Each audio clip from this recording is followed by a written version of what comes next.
kembali lagi di segmen Moms Formation. Tapi sebelumnya kita mau bahas apa ya kira-kira hari ini? Kalian wajib subscribe dulu ya di sini. Udah subscribe? Kalau udah, hari ini tuh kita mau bahas tentang makanan apa aja sih yang dulu aku konsumsi sehingga ASI aku tuh bisa lancar sampai aku bisa stok-stok satu freezer. Udah siap semuanya? Sebelumnya jangan lupa subscribe dulu. Oke, sekarang kita langsung masuk aja. Jadi dulu itu waktu aku awal menyusui, memang sih ada tradisi dari keluarga aku kayak semisal harus makan tim-timan, terus harus makan kayak ayam arak, makan teh Cina, seperti itu kan. Cuma ada beberapa yang aku eliminasi seperti kayak ayam arak itu karena aku sendiri nggak bisa makan arak karena aku punya asma.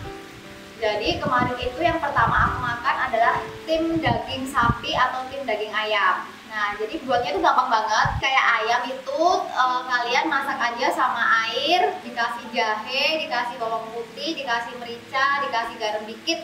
Udah cuma gitu doang. Bisa juga ditambahin sama kacang merah di dalam tim-timnya itu. Terus itu ayamnya nanti kayak di wadah stainless, itu dicemplungin semua, terus habis itu dikukus.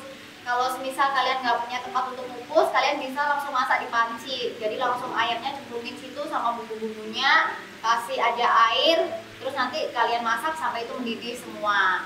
Nah, itu wajib dihabiskan. Jadi aku dulu itu satu hari sekitar 1 ekor ayam. Kalau semisal daging itu kayaknya hampir 200 gram per hari ya, 200 gram. Dan itu juga harus wajib dihabiskan sama kuahnya kayak gitu. Terus kenapa sih kok bisa tim itu bikin maksudnya kayak ASI kita lancar? Karena tim daging ayam, tim daging sapi itu proteinnya tinggi. Otomatis kalau protein tinggi itu bagus banget untuk kelancaran ASI kita, juga itu bagus juga untuk kualitas ASI kita. Selain itu di tim tadi itu kan ada jahe. Nah, jahe ini bikin badan kita tuh hangat.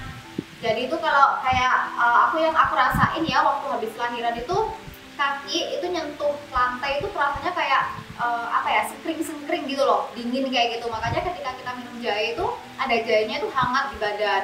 Terus juga jahe itu nambah energi kita juga seperti itu kan.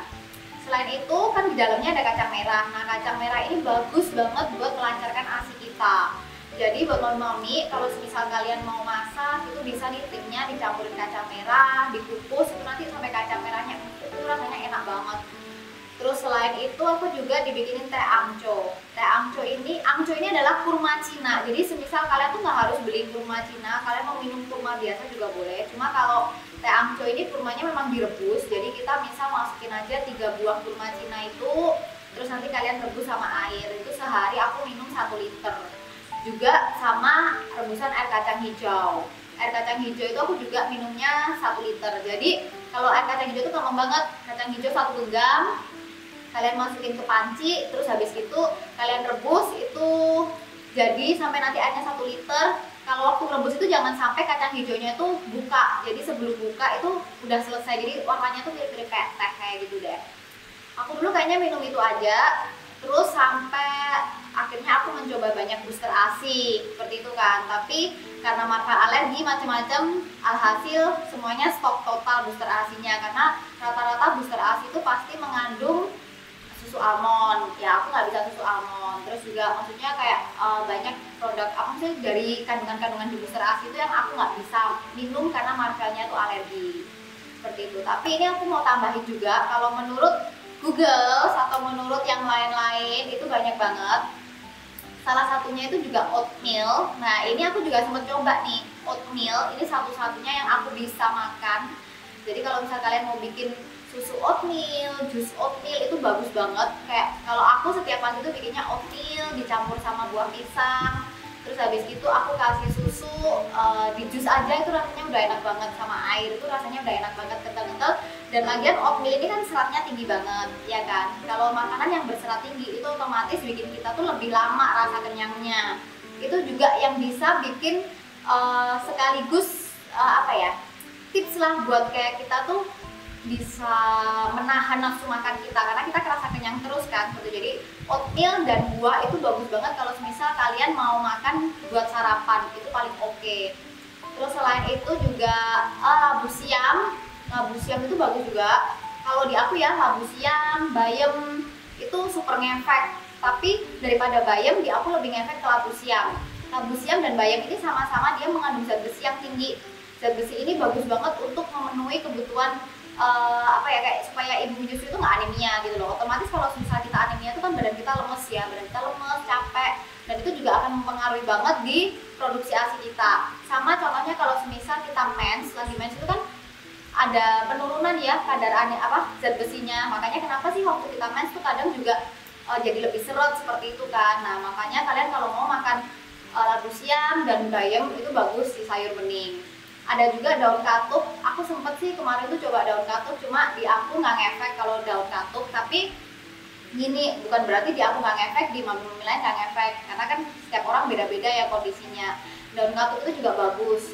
Terus ada kacang-kacangan kayak almond, kacang merah, kacang hijau itu bagus. Tapi kalau untuk anak yang alergi, terutama anak yang punya riwayat kolik, itu biasanya kacang-kacangan ini maksudnya kayak dikurangin lah, karena kacang-kacangan ini juga bisa nyebabin anak kolik seperti itu. Kalau dari segi buah, pepaya sebetulnya gini, pepaya, semangka itu bagus. Semangka itu kan juga kadar airnya tinggi. Cuma kalau semisal kalian punya riwayat darah rendah, kayak aku ini juga punya riwayat darah rendah, itu aku tidak menyarankan semangka, karena semangka ini bisa bikin kayak kita pusing lah, geliang kayak gitu. Tapi better kalau misal mau buah itu pepaya aja. Nah di pepaya ini kan juga vitamin C nya tinggi. Terus pepaya ini ada enzim papain kalau nggak salah ya. Itu enzim pepaya itu yang bisa memecah protein gitu loh. Terus juga karena vitamin C nya tinggi, pepaya ini bagus banget kalau misal kita habis makan buah yang vitamin C tinggi, terus kita makan daging. Nah vitamin C-nya dari buah pepaya ini yang akan memaksimalkan penyerapan zat besi dari daging-dagingan atau dari makanan yang mengandung zat besi tinggi ini yang untuk kita makan kayak gitu. Makanya buah pepaya bagus. Terus habis itu wortel itu juga bagus banget, karena wortelnya ada beta karotennya juga ya, itu bagus untuk menutrisi ASI kita juga. Jadi apa aja sih kalau yang kira-kira untuk melancarkan ASI, aku rangkum semua ya. Tim daging yang pertama itu menurut aku paling penting. Gimana pun juga semakin banyak cairan terus kayak protein yang tinggi dari tim daging ini, itu yang akan meningkatkan kuantitas dan kualitas ASI kita. Tapi kalau misalnya kalian alergi ayam, boleh di skip ayamnya, diganti aja sama tim daging. Sebetulnya nggak cuma tim daging aja sih, kalian bisa pakai daging, ayam, ikan, apapun yang kalian mau tim seperti itu. Terus yang kedua, kalian bisa makan sayur-sayuran seperti bayam, labu siam, wortel, daun katuk, itu juga bagus banget karena kandungan zat besinya tinggi. Kalau dari buah, kalian bisa makan buah pepaya, buah semangka. Ada juga yang bilang tuh jambu air, cuma kalau jambu airnya aku belum mencoba, cuma nggak ada salahnya lah kita coba. Toh kalaupun semisal nggak ngefek, itu juga tidak merugikan karena makanan-makanan ini yang tergolong aman semua. Kalau dari kacang-kacangan, ada kacang hijau, oh ya satu lagi, kacang kedelai itu juga bagus.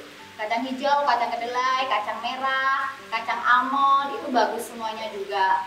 Dan yang terakhir adalah oatmeal. Oatmeal itu dia ada beta glucan kalau nggak salah. Itu dia bagus banget untuk menutrisi ASI kita seperti itu, dan seratnya tinggi, jadi otomatis pencernaan juga lancar dan memberi rasa kenyang yang lama. Jadi super good lah kalau buat sekalian kita mau diet seperti itu. Nah sekian dulu dari aku. Jangan lupa Mami subscribe, dan jangan lupa juga siapa tahu ada temannya yang butuh tentang informasi ini, boleh diinformasikan. Next di video selanjutnya aku bakal membahas tips booster ASI dari makanan apa aja sih, tapi untuk yang babynya tuh alergi. Nah pasti ditunggu-tunggu kan, karena nggak semuanya tuh banyak informasi seperti ini kayak gitu, apalagi khusus baby kita yang alergi. So ditunggu, jangan lupa subscribe supaya di next video kalian bisa langsung dapet peringatannya, ting ting ting gitu ya. Oke, bye bye.